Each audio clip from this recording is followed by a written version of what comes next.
If statement किस तरह काम करता है, हम एक वेरिएबल डिफाइन करते हैं, इसके अंदर कोई वैल्यू असाइन कर देते हैं, एक और वेरिएबल असाइन करते हैं उसको वैल्यू, डिफरेंट वैल्यू। नाउ अब मैं कोई लॉजिकल ऑपरेशन इस पे लगाना चाहता हूँ, इसको टेस्ट करना चाहता हूँ इफ़ की कंडीशन से। सबसे पहले हम इफ़ का कीवर्ड यूज़ करेंगे, इफ़ का कीवर्ड, और उस कीवर्ड के आगे यहाँ पर आएगी एक्सप्रेशन, जो भी इफ़ का एक्सप्रेशन होगा।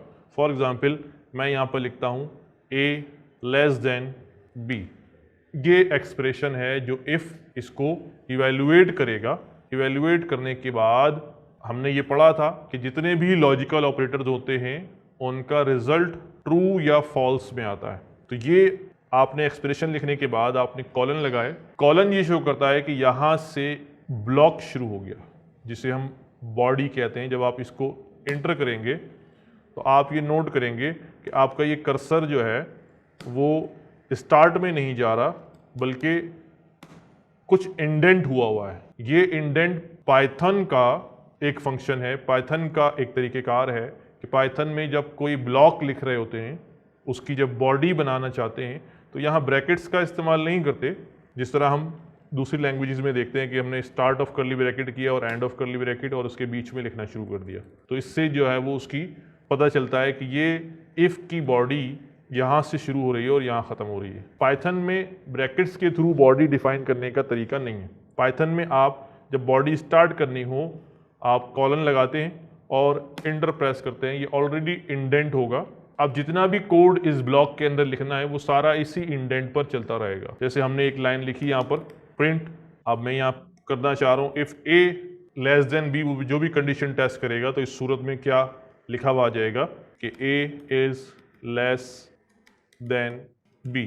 इसमें मैं और भी स्टेटमेंट लिख सकता हूँ, print hello a, print hello b।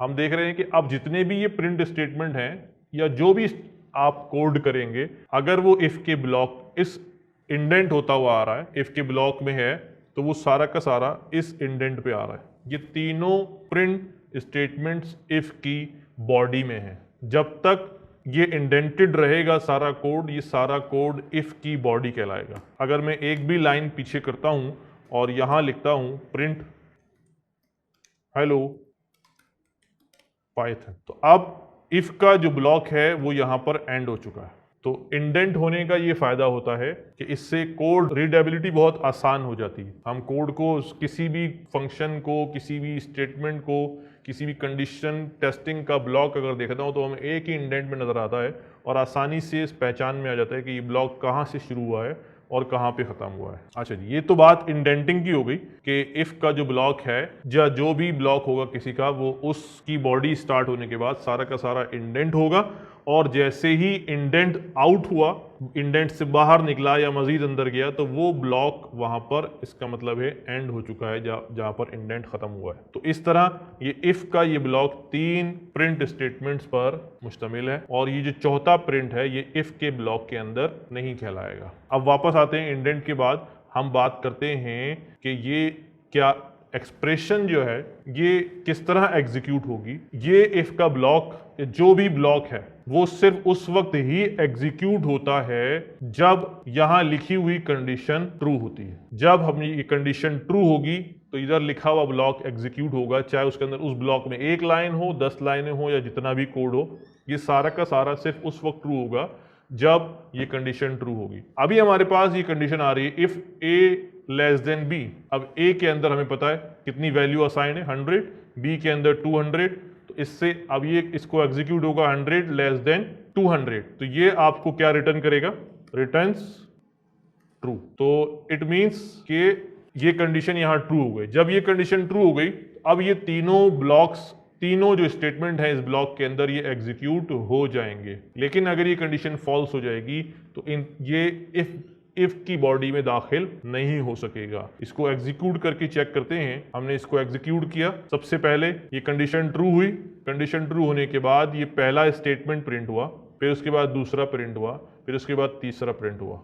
ये तीनों ब्लॉक रन होने के बाद इफ का ब्लॉक एंड हो गया। ब्लॉक एंड होने के बाद आपका इंटरप्रेटर लास्ट लाइन पे आया, वहां दोबारा लिखा हुआ था हेलो पाइथन, और उसने ये वाली लाइन भी एग्जीक्यूट कर दी, ब्लॉक से बाहर निकल कर दूसरी लाइन भी एग्जीक्यूट कर दी। इसकी एक और एग्जांपल करते हैं। एक और कंडीशन लिखता हूं मैं यहाँ पर, if B less than A, तो इसकी बॉडी में क्या करना है, हमने कहा print B is less than A, ये प्रिंट कर दें।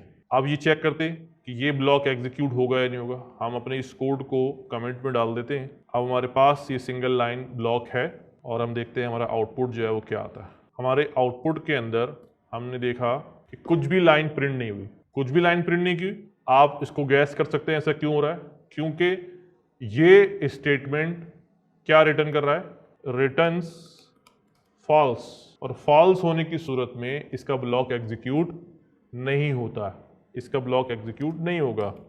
This block will not be executed.